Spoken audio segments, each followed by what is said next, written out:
सूरज पर अचानक हमला। धारती लोक की शांत पहाड़ियों के बीच एक वीर योद्धा सूरज अपने गुरुओं के आदेश पर ध्यान कर रहा था।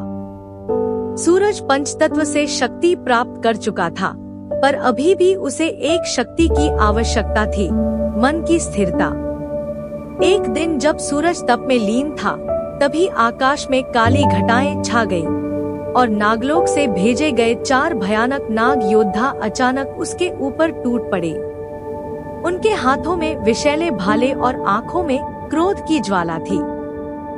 ये तो वही है जिसने हमारे स्वामी कर्कोटक नाग को हराया था, एक नाग चिल्लाया। सूरज ने अपने चारों ओर एक अग्निचक्र खींचा और युद्ध प्रारंभ हुआ। लेकिन ये नाग कोई साधारण योद्धा नहीं थे, ये ताम्रपुत्र नागवंश के सेनापति थे। उन्होंने सूरज को घायल कर दिया। उसकी देह से रक्त बह रहा था और चेतना डगमगा रही थी। भाग 2, नागिन का आगमन। जैसे ही सूरज जमीन पर गिरा, तभी धरती कांपने लगी और एक तेज रोशनी के साथ एक रूपहली छाया प्रकट हुई। वो थी नागिन चंद्रिका। उसके माथे पर चमकती नागमणि ने पूरा वातावरण प्रकाशित कर दिया। ठहरो, उसकी आवाज बिजली जैसी गूंज उठी। नाग योद्धा चौंक गए। चंद्रिका, नागराज की पुत्री? नागिन चंद्रिका ने नागमणि को अपने मस्तक से निकालकर हवा में उठाया और एक मंत्र पढ़ा, नागा शक्तिरूपेण रक्षितम भवतु। नागमणि से एक दिव्य ऊर्जा की लहर निकली और सूरज की देह को स्पर्श करते ही उसके घाव भरने लगे। उसकी आंखें खुली और वो उठ खड़ा हुआ। भाग 3, सम्मिलित युद्ध। अब सूरज और नागिन एक साथ थे। सूरज ने अग्नि का भाला कौंजोर किया और नागिन ने अपनी पूंछ से वज्रघात किए। युद्ध का दृश्य भयावह था।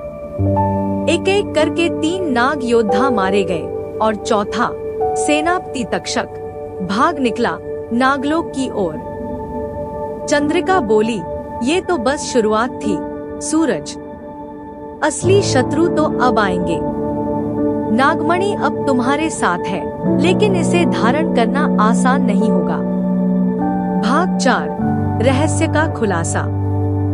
सूरज ने पूछा, तुम्हें कैसे पता चला कि मैं संकट में हूँ? नागिन मुस्कुराई, नागमणि और मैं अब एक हैं, और अब से मैं भी तुम्हारे साथ हूँ। लेकिन तभी एक काली छाया ने दूर से सब देख लिया। वह था काले नागों का स्वामी काल विनाशक, जो अब खुद धरती लोक पर उतरने की योजना बना चुका था। भाग 5, काल विनाशक की योजना। नागलोक के अंधकारमय हिस्से में, जहां सूरज की किरणें भी नहीं पहुंचती, वहीं रहता था काल विनाशक। उसने तक्षक नाग की हार की खबर सुनी और क्रोधित हो उठा। चंद्रिका ने नागमणि का उपयोग कर लिया और वो अब सूरज के साथ है। उसकी गूंजती आवाज से पूरा नागलोक हिल उठा। उसने अपने मंत्रियों को आदेश दिया, अब स्वयं मैं जाऊंगा, लेकिन उससे पहले उसे तोड़ना होगा, नागमणि को छीनना होगा। और चंद्रिका, वो मेरी थी, मेरी ही रहेगी।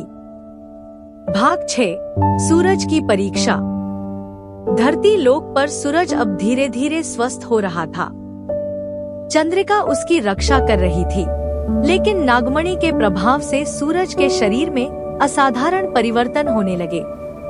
रात के समय उसकी आंखें नीली चमकने लगती और कभी-कभी उसके शरीर से ऊर्जा की लपटें निकलती। चंद्रिका ने कहा, ये नागमणि का प्रभाव है।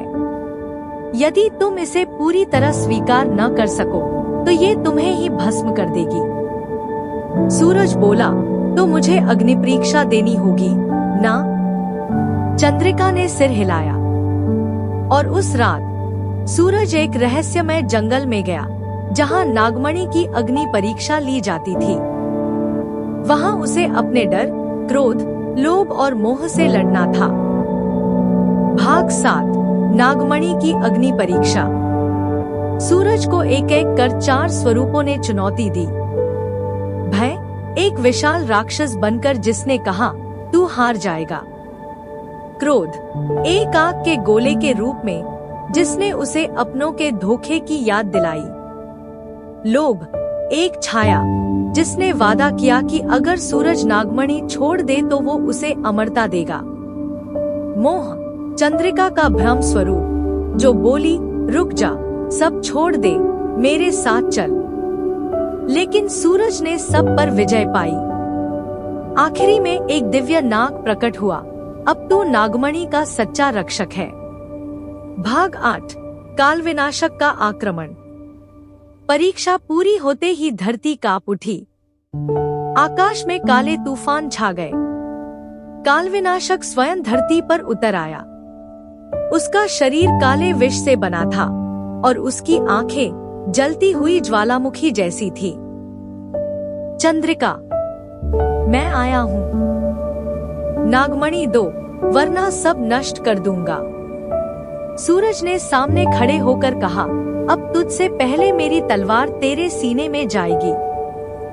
भाग 9, अंतिम संग्राम की शुरुआत। सूरज और काल विनाशक आमने सामने। नागमणि से सूरज ने एक दिव्य कवच उत्पन्न किया। चंद्रिका ने अपनी शक्तियां उसके साथ जोड़ दी। पहली बार एक इंसान और एक नागिन दोनों एक साथ लड़ने जा रहे थे, एक ऐसे शत्रु से जिसे नागराज भी परास्त नहीं कर सके थे। युद्ध शुरू हुआ। धरती, आकाश, अग्नि और जल सब गूंज उठे।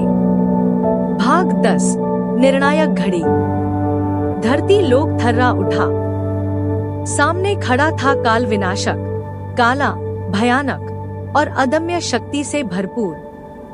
उसके हाथ में थी एक त्रिशूल जैसी नागदंत हथियार जो एक बार चल जाए तो आत्मा तक चीर दे।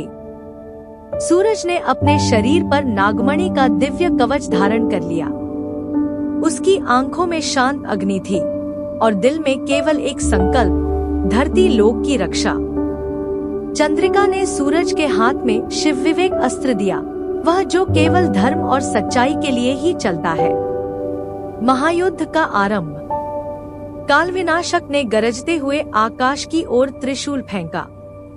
मर जा सूरज। लेकिन नागमणि की ऊर्जा ने कवच बनाकर वार रोक दिया। सूरज ने आकाश की ओर कूदते हुए शिव विवेक अस्त्र चलाया। त्रिशूल 2 भागों में टूट गया। चंद्रिका ने अपनी पूंछ से धरती पर रेखा खींच दी। इसे पार किया तो तुम भस्म हो जाओगे। पर काल विनाशक हंसा, मुझे कोई नियम नहीं रोक सकता। और तब शुरू हुआ भीषण संग्राम। तांडव की स्थिति। धरती पर आग बरस रही थी। आकाश काला पड़ गया था। नदी सूखने लगी। मनुष्य दूर गांवों में पूजा पाठ कर रहे थे। हे महादेव, हमारी रक्षा करो। सूरज के शरीर से पंचतत्व निकले। अग्नि, वायु, जल, पृथ्वी, आकाश। चंद्रिका ने नागमणि को अपने मस्तक से निकालकर सूरज के सीने पर रख दिया। अब ये शक्ति तुम्हारी है, मैं तुम्हारे साथ हूँ। काल विनाशक का अंत। नागमणि की शक्ति से सूरज का शरीर तेजस्वी हो गया। उसने आखिरी वार किया। ओम नागरक्षकाय नमः। शिव विवेक अस्त्र से काल विनाशक के हृदय में सीधा प्रहार हुआ। एक पल के लिए सब रुक गया और फिर काल विनाशक की चीख पूरे ब्रह्मांड में गूंजी। वह भस्म हो गया। शांति की वापसी। युद्ध के बाद सूरज बेहोश होकर गिर पड़ा। चंद्रिका ने उसे गोद में उठाया। तुमने धरती लोक को बचा लिया और मुझे भी, उसने कहा। कुछ क्षण बाद देवताओं के दूत आए और बोले, सूरज, अब तुम सिर्फ मानव नहीं, नागमणि के रक्षक कहलाओगे। अंतिम दृश्य। सूरज और चंद्रिका एक शांत झील के किनारे बैठे थे। सामने ढलता सूरज और पीछे फूलों से ढकी धरती। चंद्रिका ने मुस्कुराकर पूछा, अब क्या करोगे, नागमणि के रक्षक?